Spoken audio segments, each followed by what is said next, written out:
আপনার প্রিয়জনকে একবারই রেসিপি খাইয়ে দেখুন, আপনার কথাই উঠবে আর বসবে। আজকে আপনাদের সঙ্গে 1000 টাকার রেসিপি শেয়ার করছি। ডিম চা নামি দামি হোটেলগুলোতে কিন্তু অনেক জনপ্রিয়, 5 স্টার হোটেল থেকে শুরু করে ঢাকার জনপ্রিয় টি স্টলগুলোতে এবং স্টার হোটেলেও কিন্তু এই চা অনেক চড়া দামে বিক্রি হয়। আমার বাড়িতে সেই দিন এই চা বানিয়ে সবাইকে খাইয়েছি। আমাকে সবাই বলছিল যে অন্য দিনের চা তুলনায় আজকের চাটা এত ঘন আর পারফেক্ট হয়েছে।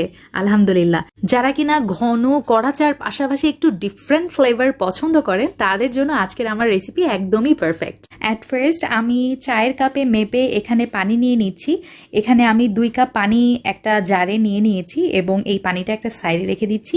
And my next step is half cup আমি পানি নিয়ে নিয়েছি, তার মধ্যে আমি 3 চা চামচ এখানে গুঁড়া দুধ দিয়ে দিলাম। এখন খুব ভালোভাবে দুধটা মিক্স করে এটাও একটা সাইডে রেখে দিচ্ছি। আজকের আমার এই ডিম চায়ের জন্য খুব স্পেশাল একটা ইনগ্রিডিয়েন্টস হচ্ছে এই যে আমার বিস্কিট নিয়েছি আমি 4টা এবং সামান্য পানি দিয়ে আমি ভিজিয়ে রাখছি। আপনারা এনার্জি বিস্কিট, মেরি বিস্কিট, মানে হাতের কাছে যেই বিস্কিট আছে না কেন সেটাই আপনি ব্যবহার করতে পারেন, আর শুধু টোস্ট বিস্কিট আর চকলেট বিস্কিট ছাড়া। আর আজকের রেসিপিতে মেইন রোল প্লে করছে হচ্ছে এই ডিমটা। আমি রুম টেম্পারেচারে থাকা ডিম একটা বাটিতে ভেঙে নিয়েছি এবং এটাও একটা সাইডে রেখে দিচ্ছি। এখন আমি কতগুলো মশলা নিয়ে নিব। এখানে নিয়েছি 2টা এলাচ, আমি কিছু সময় থেতো করে নিয়েছি, তারপরে দিয়ে দিলাম 2 টুকরো আদা। তো আদাটাও আমি থেতো করে নিচ্ছি। আচ্ছা, আপনারা যদি চান সেক্ষেত্রে এলাচটা কিন্তু স্কিপ করতে পারেন। অনেকে চায়ের মধ্যে এলাচের ফ্লেভারটা লাইক করে না, সেক্ষেত্রে আপনারা চাইলে স্কিপ করতে পারেন। আর আদা আমি এখানে ইউজ করেছি 2টা কারণে। সেটা হচ্ছে একটা তো হেলদি ফর আওয়ার হেলথ, আর সেকেন্ড হচ্ছে ডিমের গন্ধটাও আর পাওয়া যাবে না।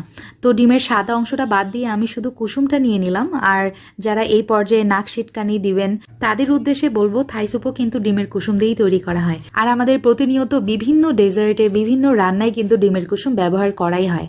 তো এটা যে একটা ইউনিক আর মজার একটা রেসিপি, আমার মতো অ্যাজ ইট ইজ যদি ফলো করেন তাহলে বাসায় একদম 100% রেজাল্ট পাবেন। আর সাদা অংশটা ব্যবহার করিনি, কারণ সাদা অংশ ব্যবহার করলে এই চায়ের টেক্সচারটা নষ্ট হয়ে যাবে। হ্যান্ড হুইক্স দিয়ে এই কাজটা করছি আমি, তবে আপনারা কাঁটা চামচ দিয়েও কিন্তু করে নিতে পারেন। ওই যে 2 কাপ পানি মেপে রেখেছিলাম সেটা দিয়ে এখন জাল করব। একটা বলক চলে আসলে আমি দিয়ে দিব ওই যে বিস্কিট যেটা আমি পানিতে গুলিয়ে রেখেছিলাম আগে, সেখান থেকে 2 চা চামচ আমি দিয়ে দিলাম। ব্যাস, আর বেশি দিতে যাবেন না, এর বেশি দিলে একদম বেশি ঘন হয়ে যাবে, খেতে ভালো লাগবে না। তারপর দিয়ে দিলাম টি ব্যাগ। আপনারা চাইলে চা পাতাও ব্যবহার করতে পারেন, সেক্ষেত্রে 2 চা চামচ প্লাস হাফ চা চামচ ব্যবহার করতে হবে। আর এই যে আরেকটা বলক চলে আসলে দিয়ে দিলাম দুধ, যেটা আমি আগে থেকেই গুলে রেখেছিলাম। তবে আপনারা চাইলে যদি গরুর দুধ ব্যবহার করতে চান সেটাও করতে পারেন, সেক্ষেত্রে 3 কাপ গরুর দুধ এখানে ব্যবহার করতে হবে। এখন কি করব, 2 মিনিটের মতো এই চা আমি জাল করে নিব। তো তারপরে অ্যাড করে দিচ্ছি এই যে চিনি আমার স্বাদ মতো। এখানে আমি 2 চা চামচের মতো চিনি অ্যাড করেছি, তবে আপনারা আপনাদের স্বাদ মতো কম বা বেশি করে নিতে পারেন। আবারও চিনি দেওয়ার পর আমি 1 মিনিট জাল করব। দেখতে পাচ্ছেন আমার চায়ের কালার কিন্তু আস্তে আস্তে চেঞ্জ হয়ে যাচ্ছে। কতটা নাইস একটা কালার আসছে আর কতটা থিক হয়ে গেছে আমার চা, দেখেই বুঝতে পারছেন। আলহামদুলিল্লাহ, এরকম চাই কিন্তু আমরা সবসময় খেতে চাই, তাই না? যে পারফেক্ট হবে, কড়া লিকার হবে আর ঘন হবে। আমি কখনোই চাইবো না আমার রেসিপি ফলো করে স্পেশালি আমার ভিউয়ার্সদের কোনো ইনগ্রিডিয়েন্টস নষ্ট হোক। তো আমি যেটা পারফেক্ট রেজাল্ট পাই সেটাই কিন্তু আমার ভিউয়ার্সদের সাথে শেয়ার করি। প্লিজ এটা মাথায় রাখবেন।